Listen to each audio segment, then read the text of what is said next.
নমস্কার বন্ধুরা, আমি সুমি। আপনারা দেখছেন সুমি রান্নাঘর। আজকে কিন্তু পুঁইশাক রান্না করব। তার জন্য আমি পুঁইশাক কেটে নিয়েছি আর নিয়েছি কাঁঠালের বীজ। বীজগুলোকে দুই ভাগে ভাগ করে নিয়েছি, দু টুকরো করে। আর আলু কেটে নিয়েছি আর কুমড়ো নিয়েছি। আর কি লাগছে রান্না করতে আসুন দেখুন। পুঁইশাকের পাতাগুলো কিন্তু আমি আলাদাভাবে ধুয়ে নিয়েছি, পরিষ্কার করে আলাদা করে ধুয়ে রেখেছি। আর লাগছে চিংড়ি মাছ। আমি চিংড়ি মাছ নিয়ে নিয়েছি ধুয়ে। তো চলুন রান্নাটাকে শুরু করা যাক। বন্ধুরা, আমি একটা কড়া বসিয়ে নিলাম। কড়াটা কিন্তু গরম হয়ে গেছে। আমি এখন তেল দিয়ে দেবো। আমি সর্ষের তেলে রান্নাটা করব। তেলটা গরম হয়ে গেছে, চিংড়ি মাছগুলো ভেজে নেব।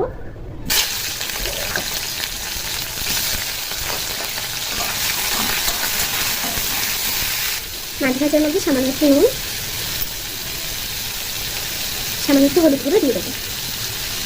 আমি মাছটাকে হালকা করে ভেজে নেবো, খুব বেশি ভাজবো না মাছটাকে।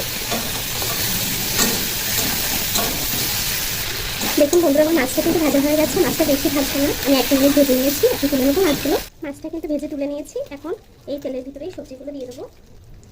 একটা সবজি, যেগুলো আছে সব দিয়ে দেবো।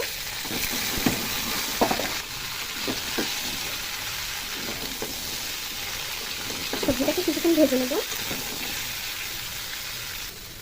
সবজি ভাজার মধ্যে দিয়ে দেবো 1 চামচ নুন, আরও সামান্য একটু দিয়ে দিলাম। দিয়ে দেবো হলুদ গুঁড়ো,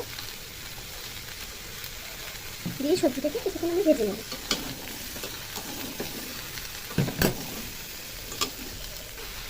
বন্ধুরা, আমার সবজিটা কিন্তু ভাজা হয়ে গেছে। এখন সবজিটাকে তুলে নেব।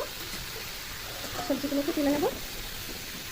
খুব বেশি কিন্তু ভাজি নিয়ে সবজিগুলো নামিয়ে নিয়েছি। এখন ওই কড়াই তেল দিয়ে দেবো, সর্ষের তেল। তেলটা গরম হয়ে গেছে, দিয়ে দেবো 4-5টা শুকনো লঙ্কা, দিয়ে দেবো পাঁচফোড়ন,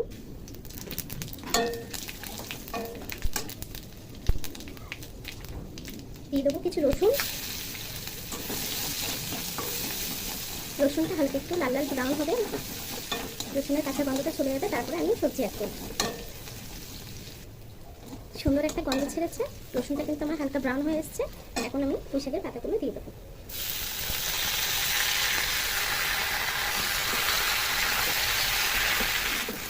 পুঁইশাকের পাতাটা কিন্তু কমে এসছে। এখন দিয়ে দেবো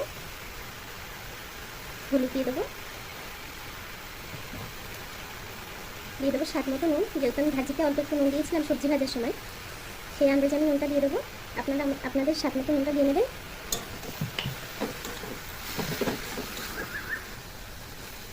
ভেজে রাখা সবজি দিয়ে দেবো। আমি সবজিগুলো দিয়ে দিয়েছি। তরকারিটাকে ঢেকে দিয়ে আস্তে আস্তে কষিয়ে নেবো। বন্ধুরা, তরকারিটা কিন্তু কষানো হয়ে গেছে। এখন জল দিয়ে দেবো।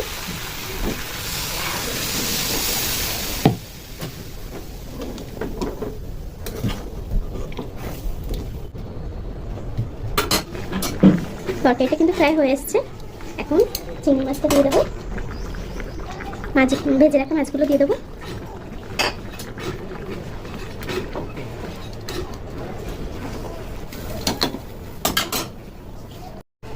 বন্ধুরা, তরকারিটা কিন্তু হয়ে গেছে। এখন নামিয়ে নেবো। আমি তরকারিটাকে নামিয়ে নেবো।